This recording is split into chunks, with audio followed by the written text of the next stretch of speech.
عقدِ کفن کے احکام یہاں پہ کچھ ہم کفن کے احکام پڑھیں گے۔ 559 میں کہہ رہے ہیں مسلمان میت کو 3 کپڑوں کا کفن دینا ضروری ہے، جنہیں لنگ، کرتا اور چادر کہا جاتا ہے۔ 560 میں کہہ رہے جاتے ہیں واجب کی بنا پر ضروری ہے کہ لنگ ایسی ہو جو ناف سے گھٹنوں تک بدن کی اطراف کو ڈھانپ لے، اور بہتر یہ ہے کہ سینے سے پاؤں تک پہنچے، اور کرتا احتیاط واجب کی بنا پر ایسا ہو کہ کندھوں کے سروں سے لے کر، ٹھیک ہے، کندھے نہیں ہے، کندھوں سے لے کر آدھی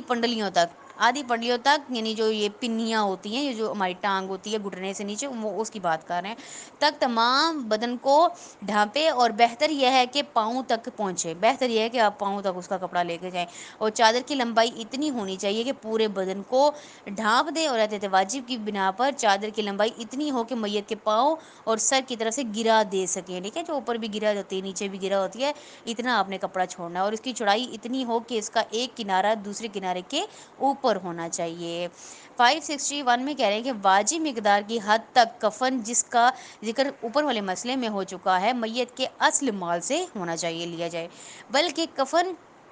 کی مستحب مقدار کو بھی میت کی شان اور عرف عام کو پیش نظر رکھتے ہوئے میت کے اصل مال سے ہی لیا جا سکتا ہے۔ اگر چاہتے تھے مستحب ہے کہ واجب مقدار سے زائد کفن ان وارثوں کے حصے سے نہ لیا جائے جو ابھی بالغ نہ ہوں، ٹھیک ہے، وہ جو چھوٹے بچے ہیں وہ بالغ نہیں ہیں، ان کو جو ان کے نام جو جائیداد ہے یا کوئی پیسہ ہے، ان کے اس پیسے میں سے اس کفن کو نہ لیا جائے، یہاں کہہ رہے ہیں۔ 562 میں کہہ رہے ہیں اگر کسی شخص نے وصیت کی ہو کہ مستحب کفن کی مقدار اس کے 1/3 مال سے لی جائے، یا یہ وصیت کی گئی ہو کہ 1/3 مال خود اس پر خرچ کیا جائے، لیکن اس کا مصرف کا تعین نہ کیا ہو، تو یعنی یا صرف اس کے کچھ حصے کا مصرف کا تعین کیا ہو، یعنی کچھ حصے کا اس نے کہا ہو کہ اتنے پیسے آپ لوگ استعمال کر سکتے ہیں میرے مرنے پر، تو مستحب کفن کی مقدار جو چاہے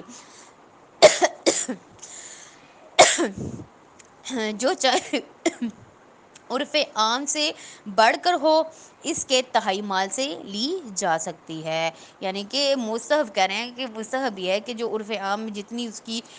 ہے، مطلب اس کی آمدنی تھی یا اس کا پیسہ تھا جو اس نے جوڑ کر رکھا ہوا تھا، اس میں سے اس کے 1/3 حصے میں سے اس نے کیا کرنا ہے کہ جو بھی اس کے گھر والے ہوں گے اس کے مال سے اس کو کفن دیں گے۔